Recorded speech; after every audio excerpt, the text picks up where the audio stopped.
காக்க வேண்டிய முக்கியத்துவம், குறிப்பாக நம் மண் மொழி முகமாக இந்த ஓரணியில் தமிழ்நாடு என்ற ஒரு முன்னெடுப்பை நம்முடைய முதலமைச்சர் அவர்கள் எடுத்துள்ளார்கள்.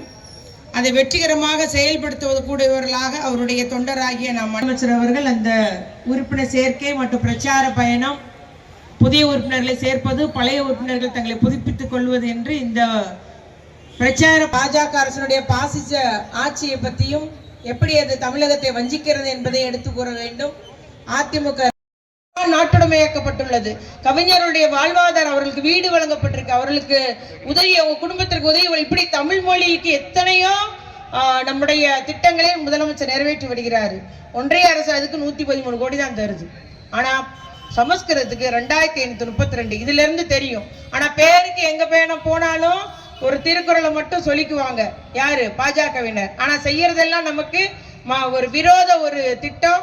நம்ம தமிழ் மொழியை ஒழிக்க வேண்டும், நம்முடைய தமிழ்நாட்டை ஒரு பிரச்சனையை உண்டாக்க வேண்டும், மதத்தின் பேரால் பிரிவினை, ஜாதியின் பேரால் பிரிவினை உண்டாக்க வேண்டும் என்பதற்காக மட்டுமே பாஜகவினுடைய திட்டமாக வைத்து செயல்பட்டு வருகிறார்கள். நாம் அதை முறியடிப்போம் என்பதுதான் நம்முடைய முதலமைச்சர்கள். நாம் அனைவரும் ஒன்றிணைய வேண்டும், நாம் அனைவரும் ஒற்றுமையாக இருக்க வேண்டும், நாம் அனைவரும் ஓரணியில் நம்முடைய தமிழ்நாட்டை காத்திட ஓரணியில் நாம் திரள்வோம், ஓரணியில் சேர்வோம் என்றுதான் இந்த திட்டத்தை தொடங்குகிறார் என்று மட்டும் கூறிக்கொண்டு, கழக செயல் வீரர்கள் அத்துணை பேரும் இந்த திட்டத்திலே நாம் இணைவோம். அதுபோல இளைஞர்களுக்கு UPSC படிக்கிறவங்களுக்கும் முதலமைச்சர் அவர்கள் நமக்கு மாசம் 7500 ரூபாய் ஃபீஸ் கட்டி படிக்க வைக்கிறாங்க. இந்த வருஷம் அதிக IAS ஆபீசர், தமிழ்நாட்டு ஆபீசர் பாஸ் பண்ணியிருக்காங்க. 51 பேர் இந்த தடவை நமக்கு IAS பாஸ் ஆகி கலெக்டர்களாக வந்திருக்கிறாங்க. அதே போல வெளிநாட்டில் படிக்க விரும்பும் ஆதிராவிட மக்களுக்கு, பிள்ளைகளுக்கு வெளிநாட்டுக்கு போற அத்துணை செலவு 30 லட்சம்னா 30 லட்சம், 38 லட்சம்னா 38 லட்சம் அரசே கொடுக்குது. நல்லா படிக்கிற, பாஸ் ஆகிற, அரியர்ஸ் எல்லாம் பாஸ் ஆன பிள்ளைங்க வெளிநாடு சென்று படிக்க விரும்புறதுக்கு அரசு உதவி செய்யுது. சரி, இளைஞர்கள் தொழில் தொடங்க விரும்புறான், ஒரு JCB வாங்க நினைக்கிறான், ஒரு லாரி வாங்க நினைக்கிறான், ஒரு கார், அதுக்கும் நம்முடைய முதலமைச்சர் அவர்கள் TN ரைஸ் திட்டம், அம்பேத்கர் தொழில் முனைவோர் திட்டம் என்றெல்லாம் உருவாக்கி வைத்துள்ளார். ஆகவே திட்டத்தை பட்டியலிட்டு கொண்டே போகலாம். நம்முடைய இப்ப தமிழ்நாடு வளர்ச்சி அடைஞ்சிருக்கு, தனிநபர் வருமானம் கூடியிருக்கு, நம்முடைய வாழ்வாதாரம் உயர்ந்திருக்கு. ஆகவே அத்துணை நல்லாட்சி புரிந்த தலைவருடைய இன்னைக்கு என்ன சொல்றாங்க எல்லாரும், அந்த சாத்தாங்குளத்துல அன்னைக்கு ஜெயராஜ் பெனிக்ஸுக்கு எல்லாரும் பேசுறீங்களேன்றாங்க. ஜெயராஜ் பெனிக்ஸுக்கு அதை அன்னைக்கு இவங்க அதை மறைக்க பார்த்தாங்க. நீங்க முன் வரல, ஒரு குற்றப்பத்திரிகை போட முன் வரல, எதுவும் நடக்காதபடி ஒரு நிலையை அன்னைக்கு எடப்பாடி எடுத்ததுனால 22ஆம் தேதி ஜெயராஜ் இறக்குறாரு, 23ஆம் தேதி அந்த தம்பி பெனிக்ஸ் இறக்குறாரு. ஆனா நீங்க 1/7 ஜூலைல கைது பண்றாங்க. 7/7 தான் CBI ஒப்படைக்கப்படுகிறது. அது யாரால?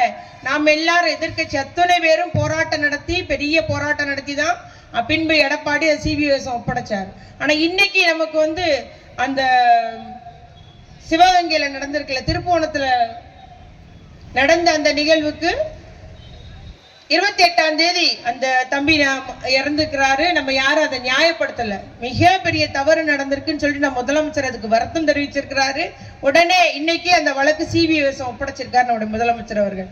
ஆக உடனடியாக நம்ம 28ஆம் தேதி 1ஆம் தேதி நமக்கு இன்னைக்கு CBI ஒப்படைச்சாச்சு. நேத்தே அந்த காவலர்கள்லாம் கைது பண்ணியாச்சு, உயரதிகாரி மேல் நடவடிக்கை எடுத்திருக்கு. ஆக உடனடியாக எந்த ஒரு செயல் குற்ற நிகழ்வு நடந்த உடனே நடவடிக்கை எடுக்கக்கூடியவராக தான் நம்முடைய முதலமைச்சர் அவர்கள் செயல்பட்டு வருகிறார்கள் என்பதை நாம் நெஞ்ச நிமித்து கூறிட முடியும். ஆனால் கடந்த ஆட்சியாளர்கள், அது நம்முடைய தூத்துக்குடி துப்பாக்கி சூடா இருந்தாலும் சரி, இல்ல சாத்தாங்குளம் ஜெயராஜ் பெனிக்ஸ் அந்த அவருடைய மரணமா இருந்தாலும் சரி, இது உதாரணம் தான். எல்லாமே அதை மறைக்கக்கூடியவர்களாக, அவர்கள் தங்களுக்கு தெரியாது என்று கூறக்கூடியவர்களாக ஒரு ஆட்சி, ஒரு மக்கள் விரோத ஆட்சி நடைபெற்று வந்தது. ஆனால் நம்முடைய தலைவர் அப்படி அல்ல. அவர் தவறு நடந்துவிட்டது என்பதை அவரை ஒத்துக்கொள்கிறார். தவறு நடந்துவிட்டதே என்று தன்னுடைய வருத்தத்தை தெரிவிக்கிறார். உடனடியாக நடவடிக்கை எடுக்கிறார். இன்னைக்கு CBI அந்த கேஸ் ஒப்படைச்சிருக்கிறார் என்பதை மட்டும் இங்கு கூறிக்கொண்டு, நாம் அனைவரும் நம்முடைய முதலமைச்சர் அவர்கள் காட்டிய வழியிலே ஓரணியில் தமிழ்நாடு என்று நாம் எல்லாம் ஒன்றிணைவோம். நம்முடைய சாதனைகளை எடுத்து கூறுவோம். பாசிச பாஜக அரசனுடைய சதியை பற்றி எடுத்து கூறுவோம். நம்முடைய மக்களை, தமிழ் மக்களை ஒரே குடையில் ஒன்றிணைக்க நாம் அனைவரும் பணிபுரிவோம் என்று கூறி அமர்கிறேன்.